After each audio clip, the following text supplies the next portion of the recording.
Hello class, good morning class.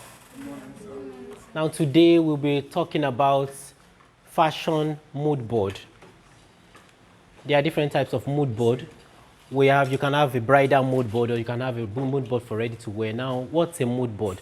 You find out that a mood board is actually a collage or a collection of pictures put together in a frame or put together at a particular spot. You can have it in a frame or you can have it on a canvas. It depends on the way you want to create your mood board. Now, you cannot create a collection, fashion collection, without a mood board.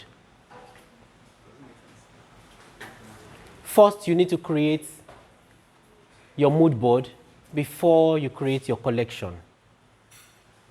Most of the top designers in the world will not create a collection without a fashion mood board. Know that the mood board is more like a brainstorming where you brainstorm your ideas put together on that board. Now the mood board, they say in the process of creating your collection, it can be overwhelming. Why creating your collection? Because you have a lot of ideas running through your mind, running through your head. You want to make sure everything is perfect. Because it's overwhelming, but when you create a fashion mood board, it helps the designers to stay focused on the collection. So you don't lose focus in the process of creating the collection. You might decide you want to work with a certain fabric, a particular fabric, or you want to work with chiffon for this collection, for this season, or you want to work with silk.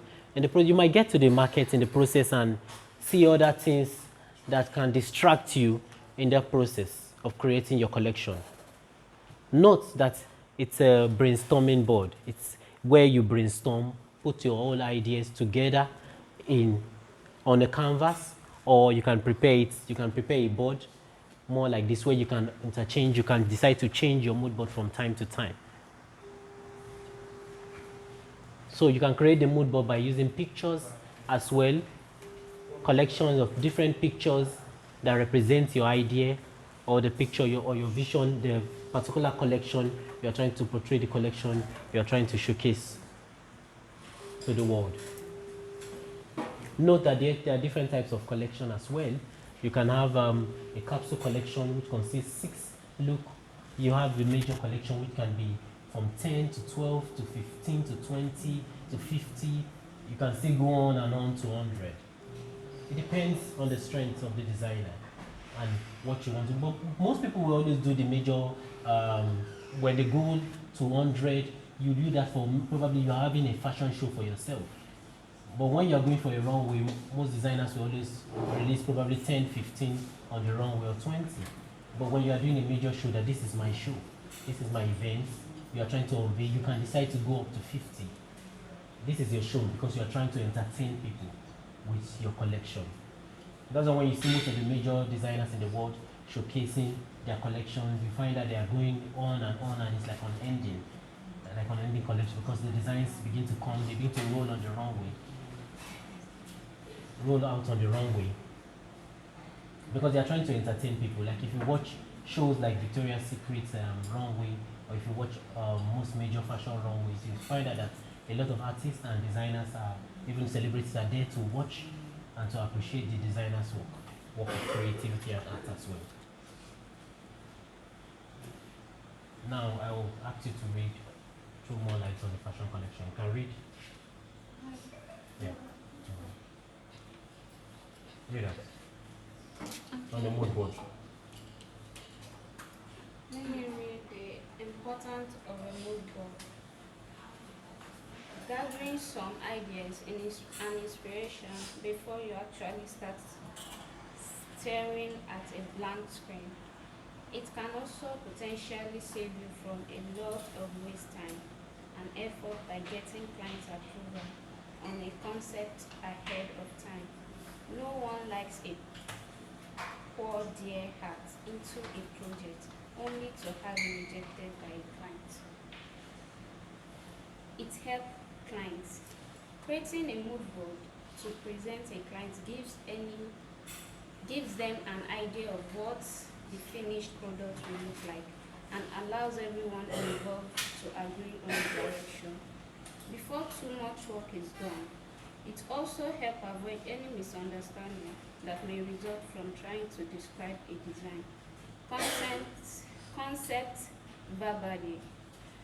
Two people may say the same thing but mean something completely different. So a visual representation can help everyone get on the same page. Now that you have got a good grasp of how inspiration board can be beneficial, let's take a look at some tips on how to get the most out of the mood board process. Do it yourself. No one understands the direction of your collection like you do. It is extremely crucial that you create your mood board yourself. You will learn a whole lot in the process. Creating a mood board is often an adventurous and big travel into the worldwide fashion. Okay. I'll call on Miss Esther to throw more light on the mood board as well.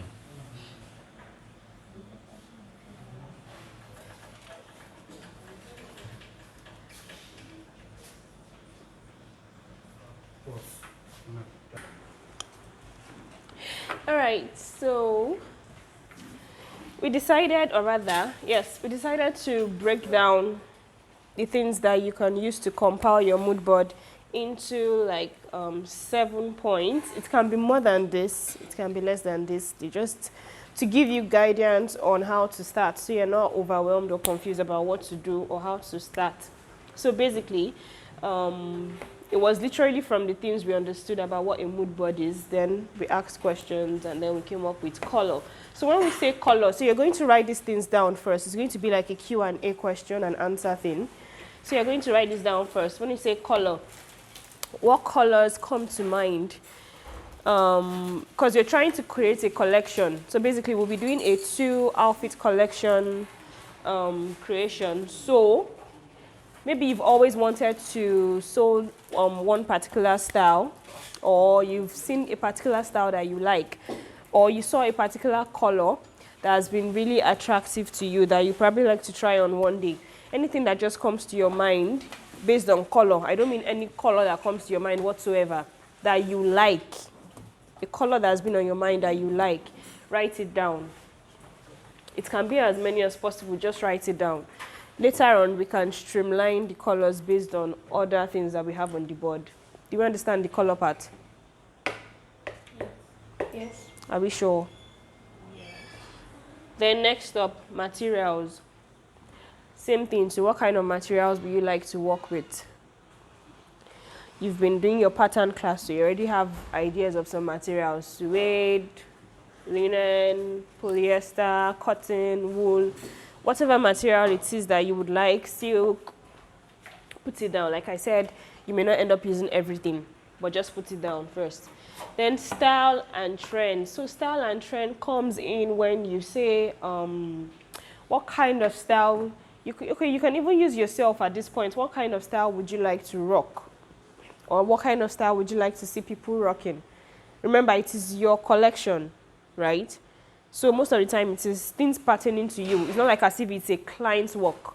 So it's things pertaining to you. So what kind of style? For example, is it casual? Is it corporate? Is it is it haute couture?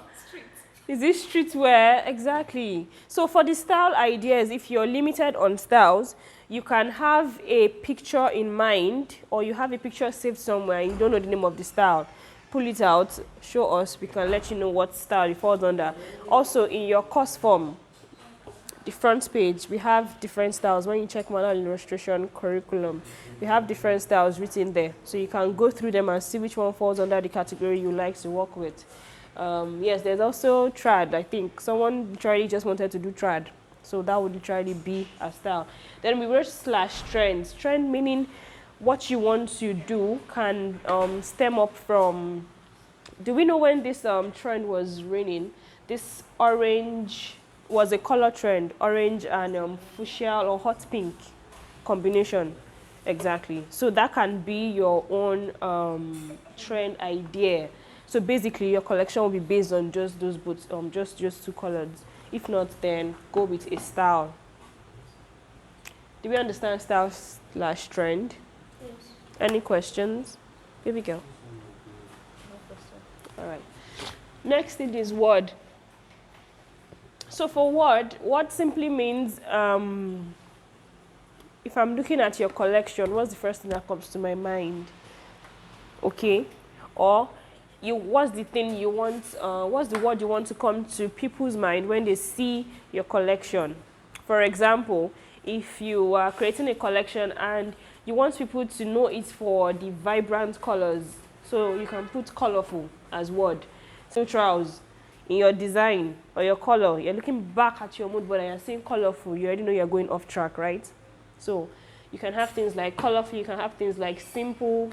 If it's complicated, you want complicated. So just specific words, something that will draw you back to what you are trying to get.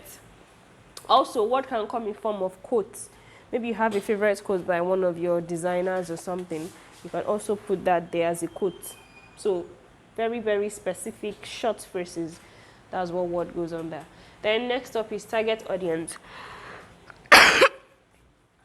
Would like to know what target audience you're trying to create your collection for. Please don't write human beings. That is not a target audience. Likewise, don't write women. It is not a target audience. Don't write men. It's not a target audience. Women of what? Women within the ages of what and what? You can even be more specific. Maybe luxurious women that are fashionistas within the age of this and this and this. That is much more specific. You can also be working class women from the age of blah, blah, blah, blah, blah. It can be plus size women from, you get my point. So be very specific with your target audience. And if it is animals that you want to create clues for, go ahead. Just be specific. Put the breed of the animal and then you're good to go. Next up is accessories. Down to shoes, bags, hats, earrings, necklaces. Your buttons too are accessories, so you want to have all these things in accessories. Accessories is anything that beautifies. It can be the pearls that you want to add to your fabric. Your fabric can come plain, but then you want to put pearls to just make it, turn it into a custom wear, exactly, to fall under accessories. So any accessory you have in mind that you want to work with, you should write it out. Then lastly is inspiration.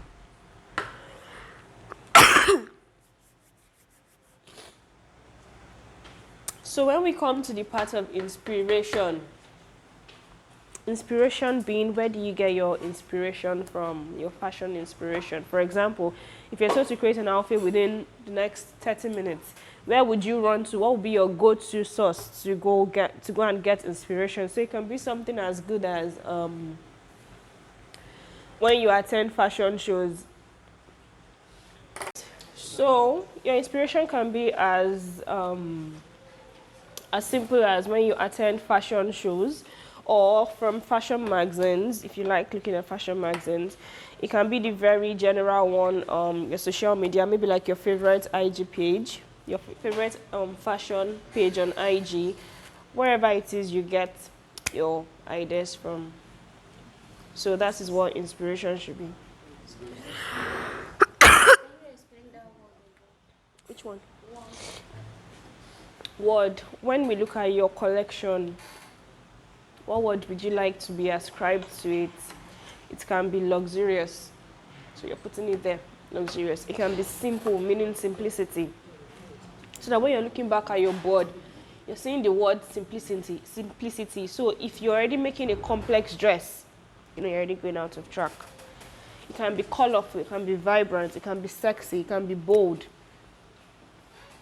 So it can be anything at all, but it's not compulsory that you must have a word. You may not have.